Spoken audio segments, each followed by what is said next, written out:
Hello everybody, welcome back once again. My name is Jordan, also known as JMonster, and today I have something very cool to show to you. We're going to be looking at the brand new faction for Summer in Total War, that being the House of Fingolfin. So I'm going to show off a whole bunch of their units here. There is currently a few things that are missing. There's an officer for a bodyguard unit, which we'll talk about in a little bit. And there's also a legendary company, so a regiment of renown essentially, that will be added to their roster. I think that rounds them out to about 8 elven units and 4 human units from the House of Ador. So let's pop all of them together, including the Sons of Huron bodyguard. And there's also pikes. And there's the House of Fingolfin bodyguard. We'll just kind of go down the list like so. And their ballista and their catapult crews will use the high tier swordsmen as their crew, since all of the artillery crews in Summer in Total War are actually just a detachment of some other unit. So they will use the swordsmen, and you'll end up having a lot of sword units as the House of Fingolfin, as we'll talk about in just a moment here. We'll just make our enemy have a bunch of axemen for now. Let me just pop into chat and see how things are going, because I know people are going to have a lot of questions, and I'm here to answer basically all of them. So, hello Jazdeep, hope you're doing well. Let me just link the stream here on our official Discord and a few other places.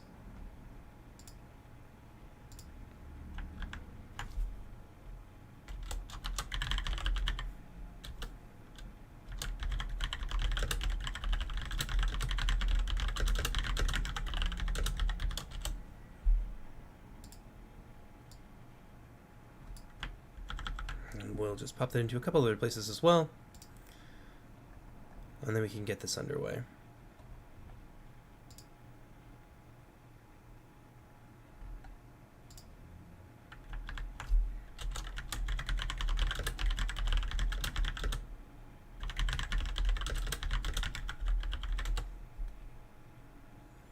Alright.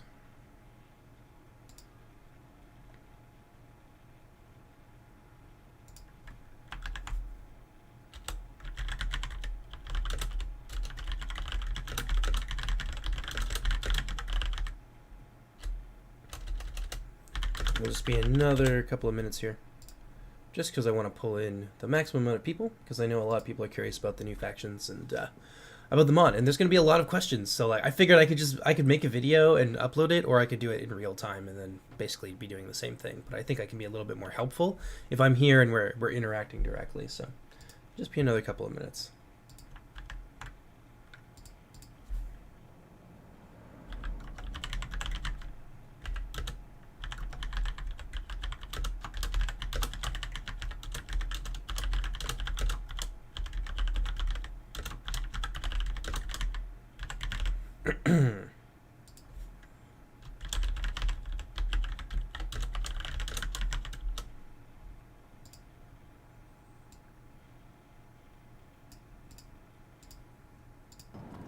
Actually, hold on. We're just going to quickly go back here, and I'm going to turn off the weather effects so you can see the models kind of in as they're intended to be, without some of the weirdness that comes with the weather effects getting in the way. So let's just quickly turn down our graphics. I know it's a little bit of an anticlimax, you want to see the units, but I'm going to tease you for just a little bit longer, so bear with me. I'm going to turn off version 1. Make sure everything is on high. Perfect.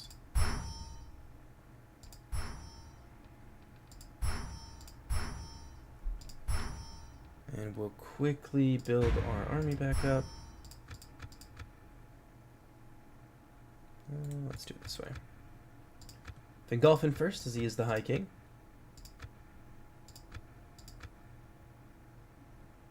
I think that's everyone there. Yeah, and then there's the Legendary Company, and then we'll go with Huron's bodyguard, and in descending order of eliteness, we have the rest of their units, and then there's the 2 artillery pieces.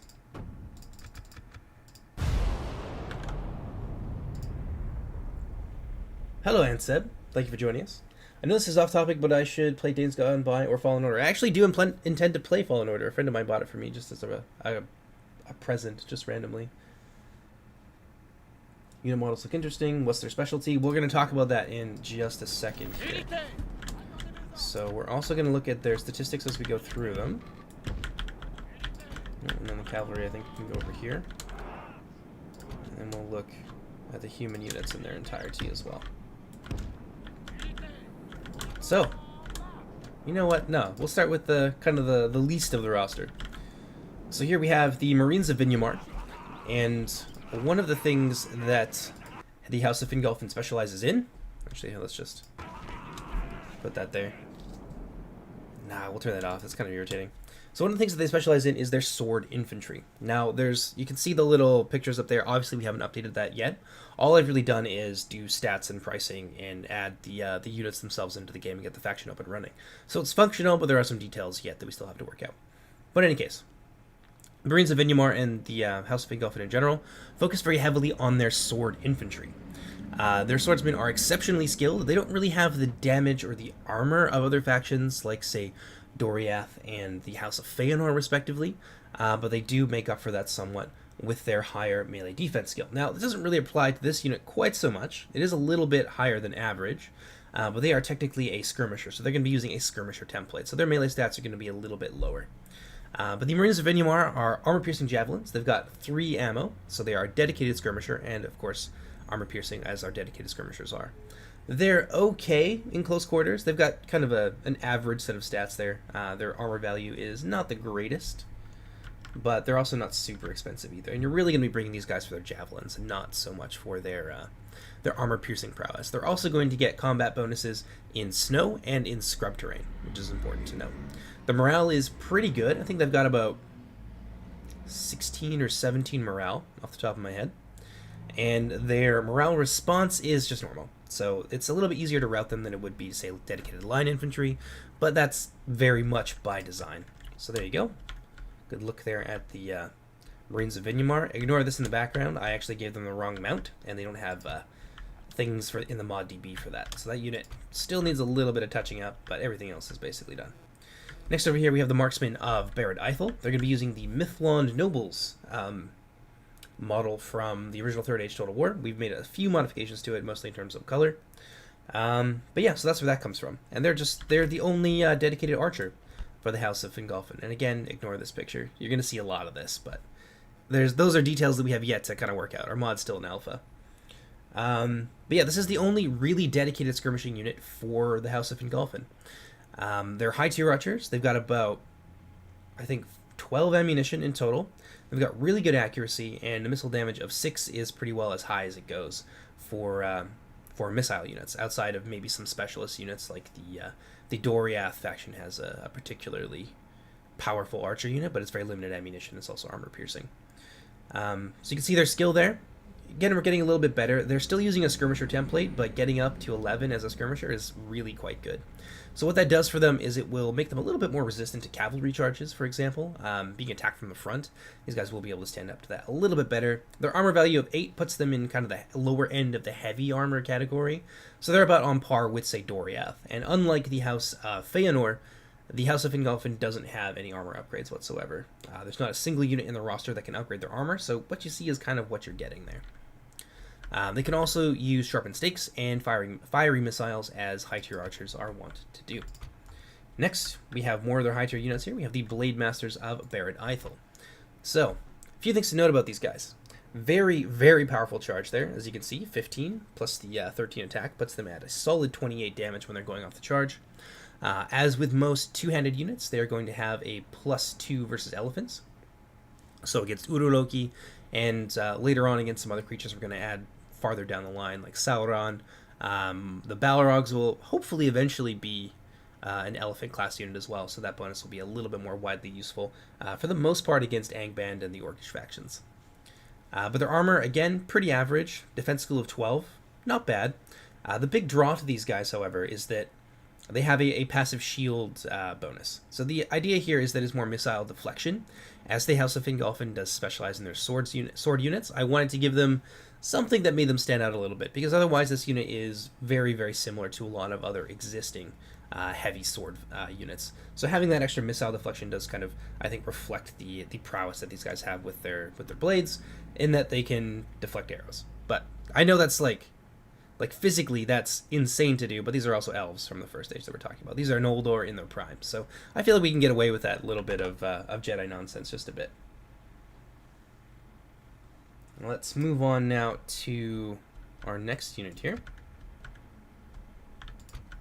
Well, before we talk about them, it probably makes more sense to talk about the Bladesmen of Barrett Eiffel. Again, another high-tier unit, but unlike other high-tier units for the elves in the game, you're going to be able to bring 4 of them instead of 3. And their stats are not bad as well. So they've got 12 defense skill, the same as the Sword Masters.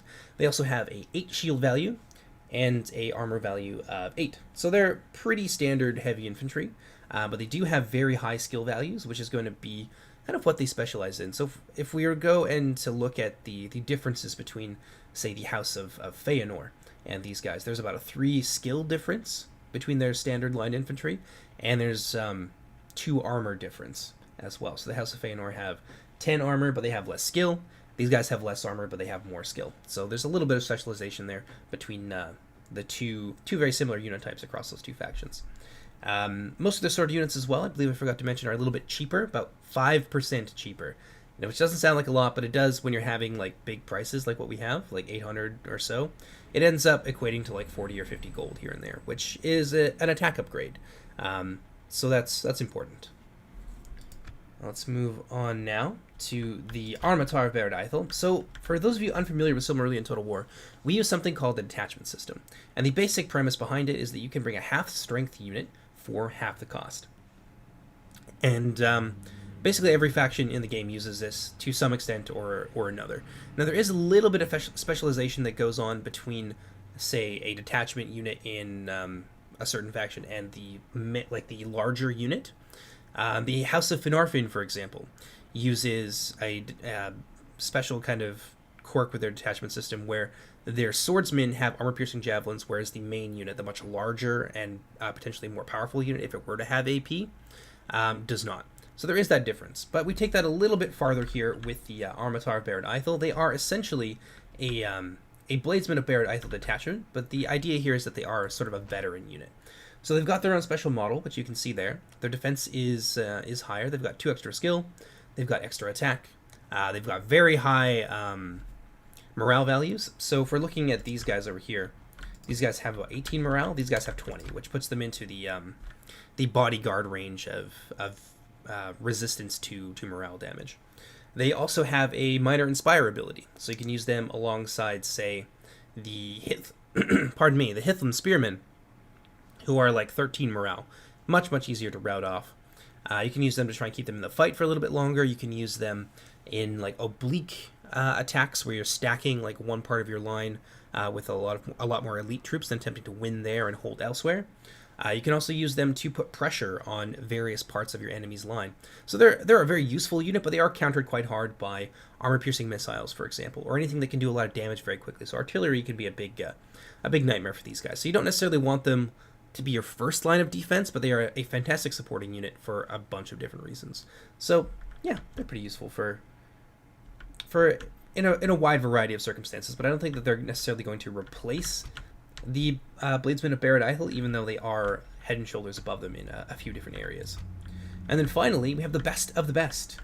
Now, this community poll hasn't closed, but this name is so far ahead that I feel pretty confident in putting it on stream. We have the Airimo Arantar, which I believe is the devoted of the High King. These are the bodyguard of High King Fingolfin himself. And currently, we don't have Fingolfin in the mod. It has been made, I just haven't put it onto the build yet. So Sin of the Dark Cloud made us a really nice Fingolfin model. So eventually the High King will have his own kind of standout model that's gonna it's going to single him out as a person of importance, shall we say. But yeah, so that's not quite in the mod yet, but these guys are very, very strong. So if we look here, massive melee defense skill. They are basically the epitome of everything that the House of Fingolfin stands for in terms of their close combat prowess. So they've got 21 defense, a nice shield value of 9, and a respectable armor value of 10, clocking them in at 40 armor value in total. So a nice defensive unit. There are some other quirks with this bodyguard, however. We have a trait that I have called the Courage of Nolofinwe, that being Fingolfin's name in Quenya. And many bodyguard units have inspire abilities, but these guys take that a little bit further. So instead of giving +2 morale in a certain area, these guys are going to give +5 in, I think it's like 50 meters. So excellent for parking in the middle of your formation and keeping the rest of your army from fleeing. So they're a fantastic support unit. They've got good attack. Their attack isn't anything special, but it is pretty good. 14 attack is nothing to sneeze at, but really where they stand out the most is this defense skill here. So yeah, trying to go toe-to-toe with these guys will usually not go very well for you because they can just outlast and outskill most of the other bodyguard tier units of the game. So very good unit. Now we move on to the men, but we'll start kind of where we did last time at the lowest here. So here we have the Herdsmen of His. They're a basic spear unit. They're not amazing. They don't have really good morale. They don't have great morale. They've got about 13 morale, but they also don't have good morale response traits. So it's quite easy to route them. So mixing them in with, say, the Armitar is potentially very important, as these guys will need support. They're capped at 4, so you can bring a whole bunch of them, and they're not bad by any means either. 7 defense skill, it's pretty good. They are a spear unit, so spear units tend to have lower damage but higher melee defense to help them serve as more of a front line, like a line-holding unit, rather than an offensive powerhouse.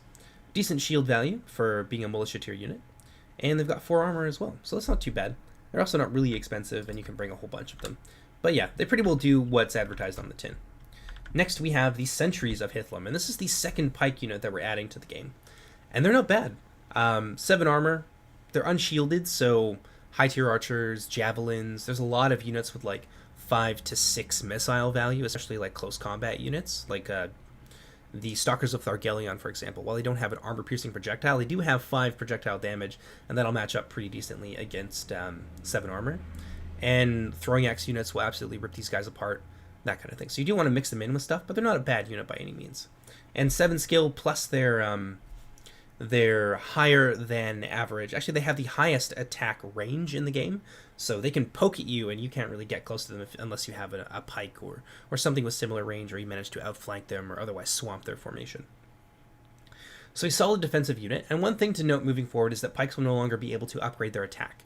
The intention behind that is that pikes are more of a defensive unit, great at holding a line, great at grinding down units over time with that increased attack range that I spoke about, but they're not really going to do a ton of damage. So these guys have 6 attack, and that's going to match up not amazingly against most of the melee scores in the game. Against the orcs, these guys will still be kind of meat grinders, but against elven infantry, it will take a very long time for them to be ground down if they're fighting on their own. But yeah, you can take 3 of them in total, and they're not super expensive as well, with 555 cost. Next, we have the Herdsmen of His Loom. This is more of a upper mid-tier unit for the House of Hador. Now, they have a fantastic charge bonus. Their melee attack values are massive, but they have very, very little ammunition. And we have a trait in the Hador faction called Lust for Battle. And essentially, they trade off a significant amount of skirmish ammo for better close combat prowess. So I spoke earlier about using a skirmisher template. These guys use an infantry template. So their overall combat stats are just going to be better. So they've got 6 armor, not bad. Defense skill of 5 isn't great, but then axe units do take penalties to their melee defense. So they'd otherwise have like, I think they'd otherwise have 8 melee defense, which is, you know, pretty good for a mid-tier unit like this. But as they are an axe unit, they do trade that melee defense for armor piercing and a huge amount of attack and charge damage. So they got 13 there. Very, very nice. You can bring 2 of these guys in total, so they're a supplement to your bladesmen, or blade masters rather, of Barrett and Eiffel. You can bring a lot of shock infantry as the House of Fingolfin. And their armor is okay. I mean, they'll stand up pretty well to low tier arrow fire, but things 5 and 6 above will obviously be quite effective against them. But yeah, so that's a pretty strong unit. And now we can move on to what might be my current favorite unit in the game. I don't know. It's hard to say, because Castellan did an amazing job with the Eiffel Attentat, and I love them to death. But I really, really like this unit here. So let's take a look at the Sons of Húrin. This was made by Skyly, one of our team members, and they're disgustingly powerful. They're armor piercing. They are luck morale. They frighten enemy infantry.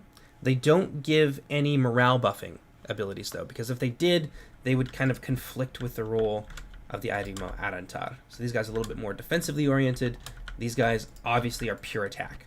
They've got 8 armor, which is probably the lowest, I think, of any bodyguard units so far, except maybe one of the Sons of Olfang units from the Easterlings, Easterling sub-factions.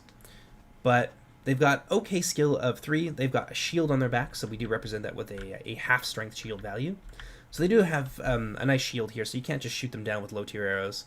And their cost doesn't seem to be accurately reflected in here. I might not have saved the changes that I made, but they should be about 1225 or 1250. So yeah, it's a really strong unit. They, as I mentioned, cause fear. They've got 2 HP, a huge amount of damage there. That's like 59, nearly 60 damage off the charge. So this is not a unit that you want to underestimate. They are reasonably fast with 1.1, so they're about as fast as light infantry because shock infantry use different speed templates than others. But yeah, they're a unit that can definitely be singled out by armor-piercing entities such as crossbows, for example, can be extremely effective against them. So if you're playing against Angband and they manage to single out your Sons of Húrin with crossbow units, you're going to lose a lot of value very, very quickly. Javelins can do the same thing. So it's something to be aware of with most smaller units like this, is that armor-piercing projectiles and things that can do a lot of shock damage, artillery, for example, can be extremely effective against them. So you do need to be aware of that. But that's going to do for like the kind of breakdown here. Let me take a look at chat and see if we have any questions in here that I can answer for people. This is off topic. Okay, we've been there. We talked about their specialty. The Hislam shields look fantastic. Yes, they do. What happened? Why are there transparent units? I think I mentioned that. Oh no, I'm actually missing a cavalry unit, aren't I? I goofed. I'm sorry, guys. This unit, it's currently being worked on. So their UV maps are a little bit wonky. They've kind of messed up. We use a few different people use different converters, so that's kind of messed up, I think, the UV maps for this model. Its body seems to be more or less as it's supposed to be, but the attachments obviously need to be fixed a little bit. So the idea behind these guys, these are the Lancers of Anon in Galud. I don't actually think I'm pronouncing that correctly, but more or less. They are a light Lancer unit, so they're quite fast with 1.2 speed. They are high tier, so they've got 50 unit size, really good charge value of 6 and 15. And their defense skill, as they are a sword-armed unit, is pretty decent. So 10 is not bad, especially for a Lancer. One thing to know about Lancers, for those of you out there that are very familiar with Reforged, our Lancers work a little bit differently. So these guys are actually good against warg units, for example. They get a +4 bonus against wargs, but they are garbage against other cavalrymen, so things that are sitting on a horse, and elephant-class units, so Uruloki and anything else in the future that happens to be an elephant-class unit.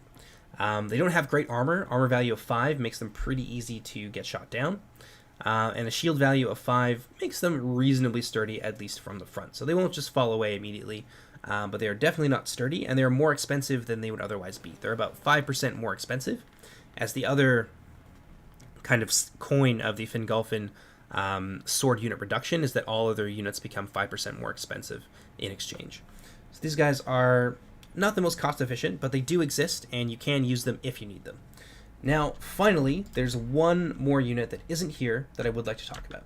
So many people have asked me, what about the horse archers that Fingon uses to go toe-to-toe with Glaurung, and to drive him back over Ardgalen, back to Angband with their stinging darts and so forth.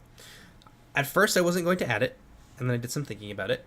And then later on we would add our legendary company system, which is essentially regiments of renown that do specific things. I've decided to add them. I haven't made them yet, but they will be present in the Fingolfin faction. I think the name I have for them is like Roquen Findecano, which is Findecano being the Quenya name for Fingon, and it's like the riders of Fingon in Quenya. So they will have armor-piercing missiles. They'll have very little ammunition. They'll be unshielded, a little bit more lightly armored than the other counterparts, but they'll be quite fast. And there's a few other details that I have yet to work out. So for those of you curious if there will be horse archers for the House of Fingolfin, yes, there will. It's going to be a legendary company, so it will be capped at 1.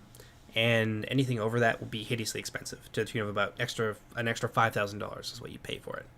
So they will exist in a very limited capacity, and they will have some unique quirks that make them powerful and useful in and of themselves, but they will also be limited, because if anybody hasn't watched our Legendary Company video where I kind of explain the concept behind them, Legendary Companies are not meant to be a kind of one-size-fits-all unit.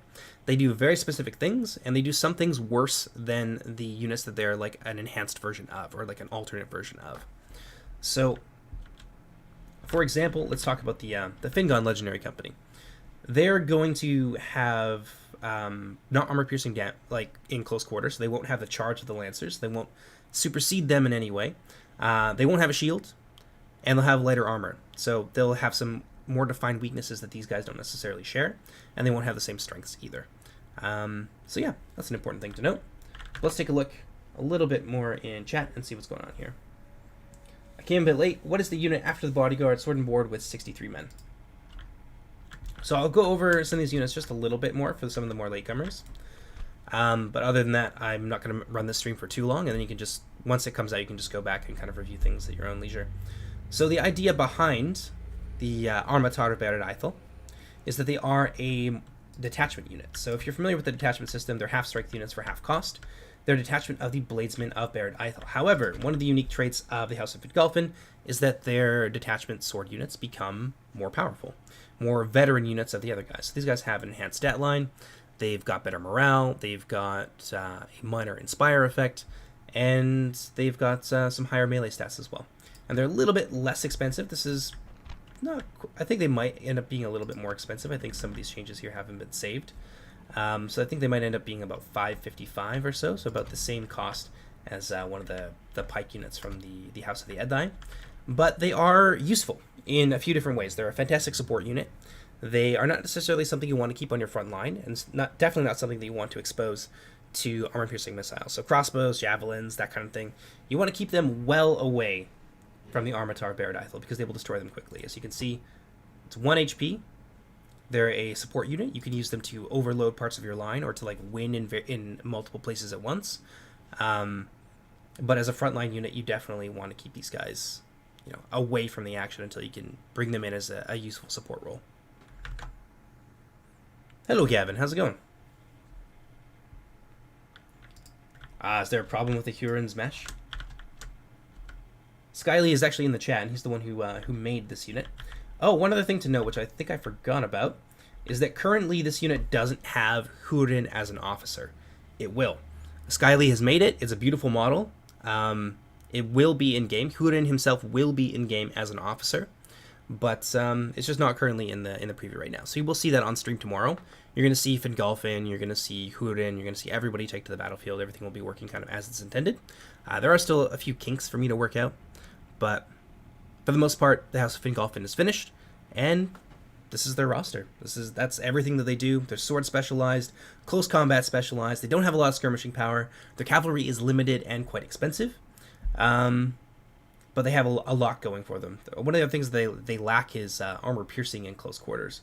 Most of their units don't have armor piercing, with the exception of the Sons of Huron and the Marines of Venyamor, and of course the Lances of Anon in Galud, who have an armor piercing charge. And there's currently some work that needs to be done here. I need to switch out the mount and the UV maps in these just because we have some converting issues. It's a little bit goofy for the attachments, but for the body and for the helmet and so forth, and you can kind of see where that unit is going to be going in terms of visuals. But yeah, everything else is basically done. I'm going to stick around and chat for just a little bit here to answer any questions that anybody might have, any lingering thoughts and things like that, and then I'm going to get working on the rest of the build so we can have it ready for tomorrow. We'll be doing a stream with you, Mad Commander. Should be a lot of fun. Yeah.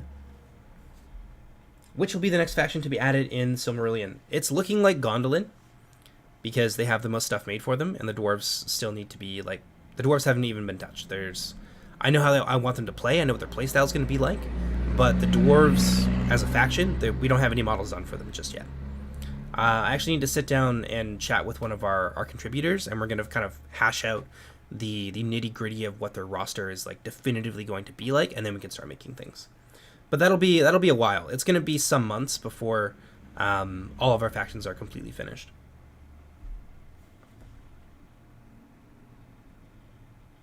Let's answer a few other questions here. Does Reforge work on an iPad? I don't believe it does. I think if you want to play Total War on mobile, Jazz Deep, then you're going to have to play Rome Total War, because that's been kind of redone in order to work with like iOS and like mobile and stuff. So yeah. Hello, Mr. Alex. Thank you for joining the stream. If you guys are coming late, we are looking at the House of Fingolfin, one of the new factions that will be coming in Silmarillion Total War. I've covered pretty well the long and short of everything you need to know, so I won't keep repeating myself. This stream will be uploaded directly to my YouTube channel, which you're already on, so it shouldn't be too hard to find. And we will be having a stream tomorrow featuring the House of Fingolfin and some additional changes on our closed beta build, or closed alpha build, whatever you want to call it. And you'll get to see more of them, and you get to see them in action there as well, with UMAD Commander, one of our community casters, and myself and our various testers. So I hope you guys have enjoyed this so far. I'm going to stick around for another 30 or so questions, so if you have anything you want to ask, get it out now, or 30 or so seconds, not exactly 30 questions. So if you have anything you want to ask, anything that's like burning on your mind, get it out now, and yeah, I'll answer it as best I can.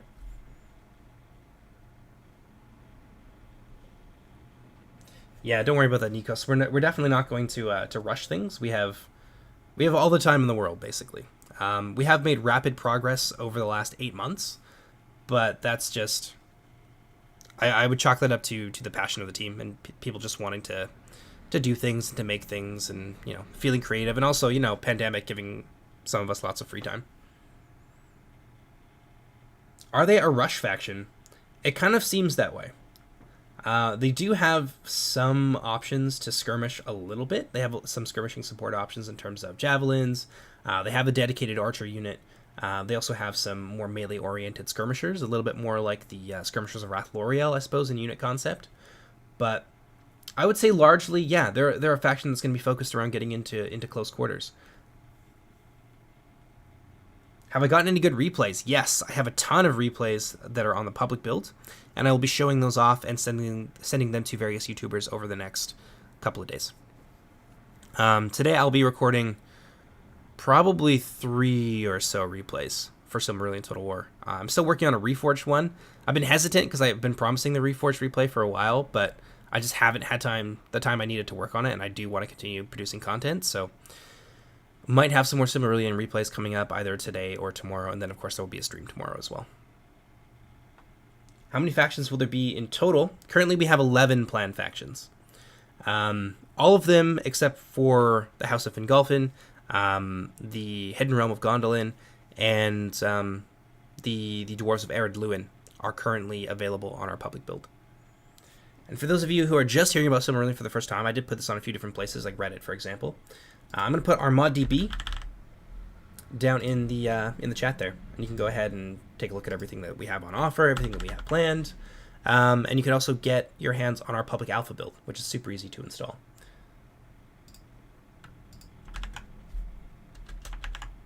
Oops. I somehow managed to copy one letter from the URL. Amazing. There you go. There's our mod DB. If you guys want to check us out. Let's say another 15 or 20 seconds for questions if anybody else has any.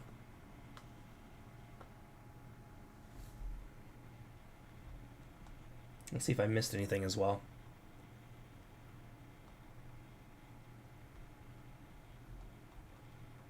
No, it's not looking for it.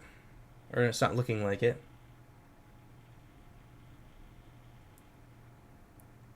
No, I think we're pretty well good. So if you guys have any more questions, I will be answering them on stream tomorrow with you, my commander. You get to see the House of Fingolfin in action, and yeah, I hope you guys join us. We always have a ton of fun on stream. We get some great replays in. Our testers are all really good at Silmarillion, so it should be a pretty nice spectacle. But in any case, my name is Jordan, also known as JMonster. I hope you guys found this useful. I hope it has answered some of the questions that have been burning on your prostate regarding Silmarillion Total War.